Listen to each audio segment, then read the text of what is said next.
Assalamualaikum warahmatullahi wabarakatuh. Halo teman-teman semua, apa kabar semuanya? Semoga semua dalam keadaan baik-baik saja, dalam keadaan sehat. Yang lagi beraktivitas, semoga dipermudah aktivitasnya. Berjumpa kembali dengan saya Muhammad Melani di PKBM 5 Warna dengan mata pelajaran sosiologi.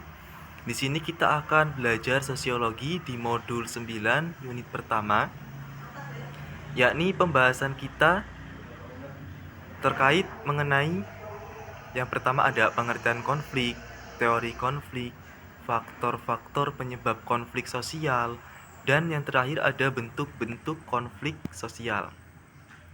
Nah, ini langsung saja kita ke bagian yang pertama, ada pengertian konflik sosial. Dalam Kamus Besar Bahasa Indonesia, konflik diartikan sebagai percecokan, perselisihan, dan pertentangan. Konflik berasal dari bahasa Latin, configere, yang berarti memikul. Secara sosiologi, konflik diartikan sebagai sesuatu proses sosial antara dua orang atau lebih, yang satu pihak berusaha ingin menyingkirkan pihak lain dengan menghancurkannya. Jadi gini guys, tentunya teman-teman semua sudah tidak asing lagi dengan kata konflik. Konflik ini identik dengan perselisihan, pertentangan, percecokan. Jelas, memang hakikatnya konflik ya seperti itu. Konflik identik dengan perselisihan, baik antara individu, kelompok, dan lain sebagainya. Nah, ini teori-teori konflik. Yang pertama, teori konflik Karl Marx. Teori Marx melihat masyarakat sebagai arena ketimpangan yang dapat memicu konflik dan perubahan sosial. Marx sendiri menilai konflik di masyarakat berkaitan adanya kelompok yang berkuasa dan dikuasai. Kemudian yang kedua, teori konflik Ralph Dahrendorf. Menurut Ralph Dahrendorf, konflik hanya memicu relasi-relasi sosial dalam sebuah sistem. Maka itu, konflik tidak mungkin melibatkan individu atau kelompok yang tidak terhubung dalam sistem. Maksudnya gini, konflik hanya timbul ketika adanya sebuah hal yang memang sudah terstruktur ataupun tersistem. Tidak mungkin konflik ini tidak ada pemicunya. Tiba-tiba ada konflik tanpa ada penyebab, tanpa ada keterlibatan.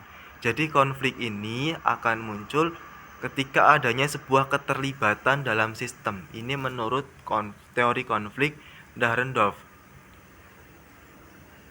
Kemudian faktor-faktor penyebab konflik.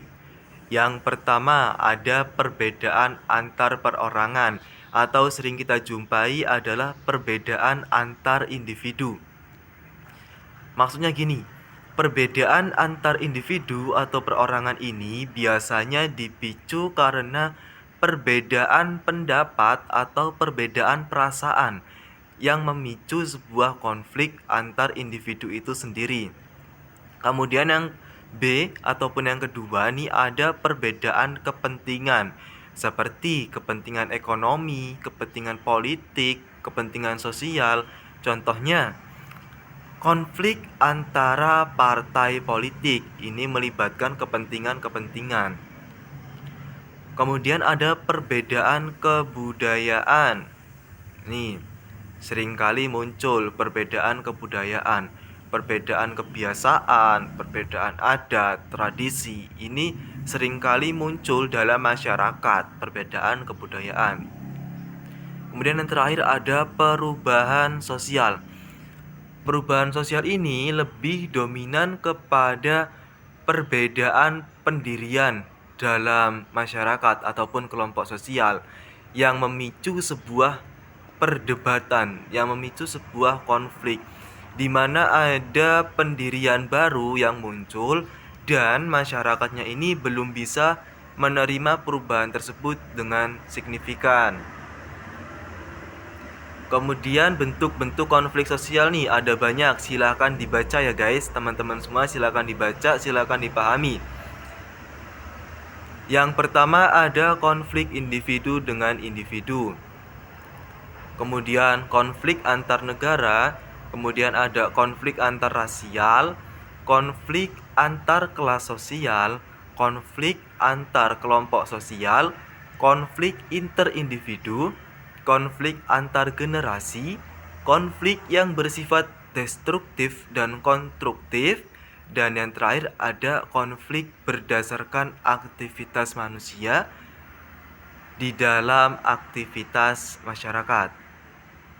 Nah, itu tadi materi yang telah kita bahas bersama-sama, yang telah kita pelajari bersama-sama.